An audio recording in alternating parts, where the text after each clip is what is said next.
নৃশংসভাবে কাউকে হত্যা করা কোনো মানুষের নেশা হতে পারে, সত্যি তা অকল্পনীয়। স্ত্রীর মাথায় প্ল্যান করে কোনো ব্যক্তিকে খুন করা হয়তো গল্প উপন্যাসে পাওয়া যেতে পারে, কিন্তু বাস্তব জীবনে গল্প উপন্যাসকে হার মানা এমনই এক চরিত্র হ্যারল্ড শিপম্যান। হ্যারল্ড শিপম্যান পেশায় একজন চিকিৎসক। দাড়ি চশমায় তাকে অনেকটা দার্শনিকের মতো মনে হলেও এই লোকটাই ভয়ানক দুর্দান্ত এক হত্যাকারী। কুখ্যাত সিরিয়াল কিলার হিসেবে তকমা পেয়েছিল সে সময়।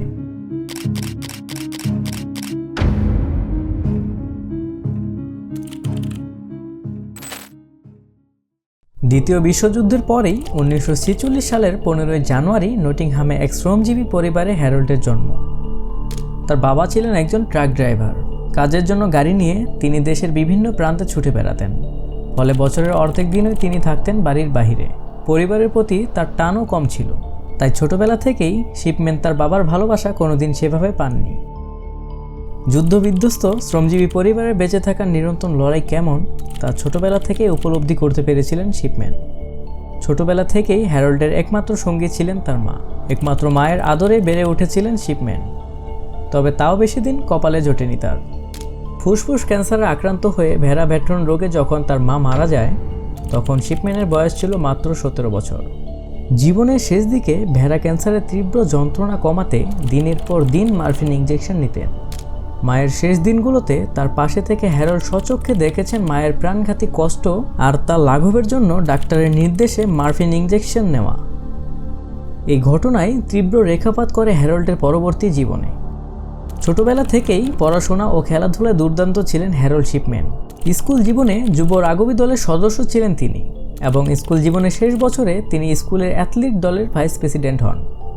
1970 সালে লিডস থেকে ডাক্তারি পাশ করে ইয়র্কশায়ারে পোর্টফেড জেনারেল ইনফার্মারিতে কাজ শুরু করেন হ্যারল্ড। এরপর 1974 সালে পশ্চিম ইয়র্কশায়ারে আব্রাহাম আর্মেড মেডিকেল সেন্টারের জেনারেল প্রসিকিউটর হিসেবে প্রথম স্থান লাভ করেন। তবে এত সাফল্যেও মায়ের মৃত্যু তাকে কিছুতেই স্বাভাবিক জীবনে ফিরতে দেয়নি। বিভিন্ন ধরনের অদ্ভুত গবেষণার মধ্যে নিজেকে ডুবিয়ে রাখতেন। এমনই এক গবেষণার জন্য প্যাথিরিন নামক এক ধরনের নিষিদ্ধ ড্রাগ জোগাড় করতে গিয়ে প্রেসক্রিপশন জালিয়াতি কর্মকাণ্ডে ধরা পড়েন তিনি। বেশ মোটা টাকা জরিমানাও হয়। মানসিক অস্থিরতা কমাতে তাকে নিয়ে যাওয়া হয় রিহ্যাবিলিটেশনে। বেশ কিছুদিন সেখানে থাকার পর নিজেকে শুধরে আবার মূল পেশায় ফিরে আসেন হ্যারল্ড। আর এখান থেকেই মূল কাহিনী শুরু। 80 দশকের শুরুতে হাইট শহরের ডাক্তারি চেম্বার সাজিয়ে বসেন হ্যারল্ড। বাড়তে থাকে তার জনপ্রিয়তা, কিন্তু ছোটবেলার স্মৃতিগুলো তাকে প্রতিনিয়ত কুরে কুরে খেত। মায়ের অসুস্থতা, অর্থকষ্ট, শৈশবের স্নেহবঞ্চিত জীবন সবকিছুই ভয়ঙ্কর ছায়া ফেলেছিল শিপম্যানের জীবনে। তবে মানসিক চাঞ্চল্য সাধারণ মানুষের চোখে ধরা পড়ত না। অসাধারণ দক্ষতায় তিনি তা এড়িয়ে চলতেন। এমনকি সমাজে মানসিক ব্যাধিগ্রস্তদের সঙ্গে কেমন আচরণ করা উচিত তা নিয়ে 1983 সালে টেলিভিশনে একটি বক্তৃতা দিয়ে সাড়া ফেলে দিয়েছিলেন তিনি।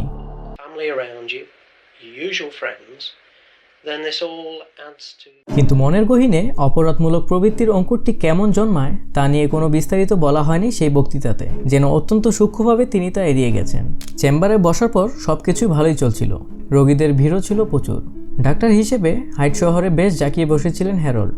সে সময় হাইট শহরে ফ্র্যাঙ্ক মেসি অ্যান্ড সন্স নামক একটি সংস্থা ছিল, যেখানে মানুষের অন্ত্যেষ্টিক্রিয়া দেখভাল করা হতো। সংস্থার কর্ণধার ছিলেন ডক্টর লিন্ডা রেনল্ডস। কিছুদিন ধরেই একটা ব্যাপারে খটকা লাগছিল তার।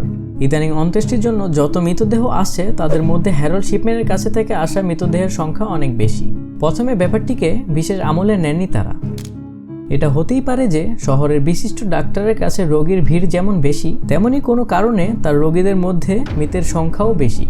পুরো ব্যাপারটাকেই প্রথমে ডাক্তার লিন্ডা কাকতালীয় ভেবে উড়িয়ে দেন, কিন্তু ব্যাপারটা বেড়েই চলেছিল। আরও একটা জিনিস লক্ষ্য করেন ডক্টর লিন্ডা।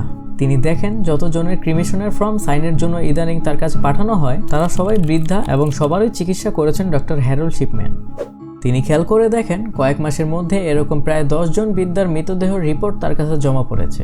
এবার সন্দেহ কিছুটা দানা বাঁধে।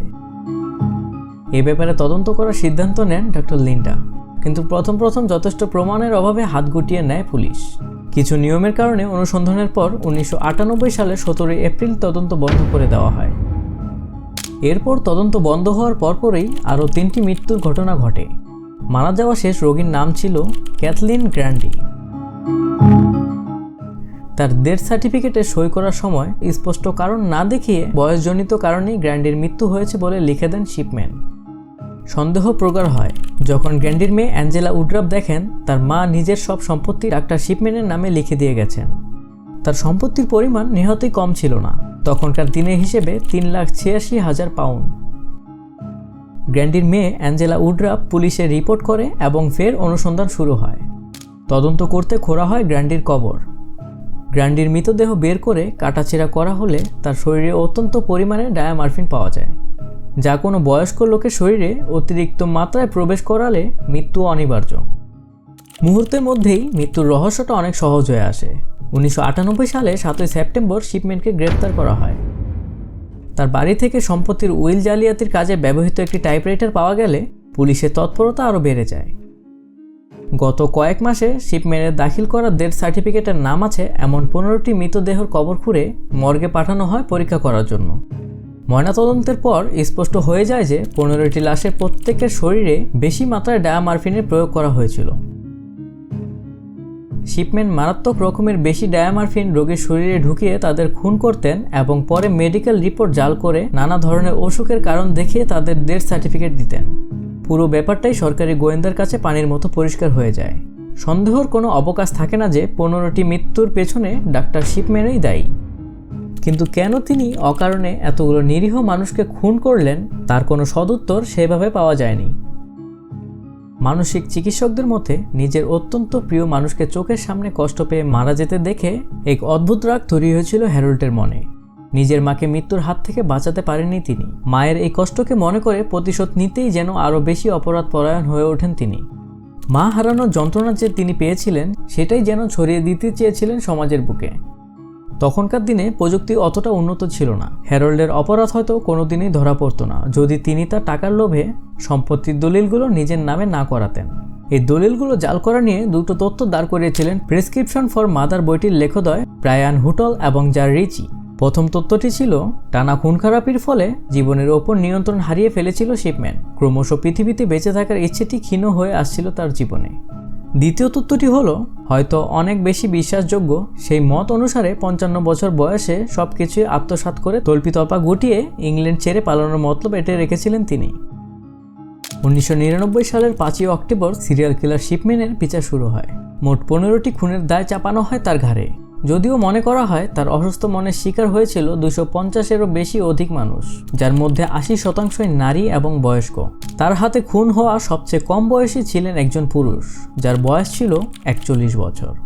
2000 সালের 31 জানুয়ারি 15 জনকে হত্যা এবং ক্যাথলিন গ্র্যান্ডির সম্পত্তি হাতে নেওয়ার দায়ে জুরি করে তাকে দোষী সাব্যস্ত করা হয়। আদালত শিপম্যানকে 15টি খুনের দায়ে আজীবন কারাদণ্ডে দণ্ডিত করে।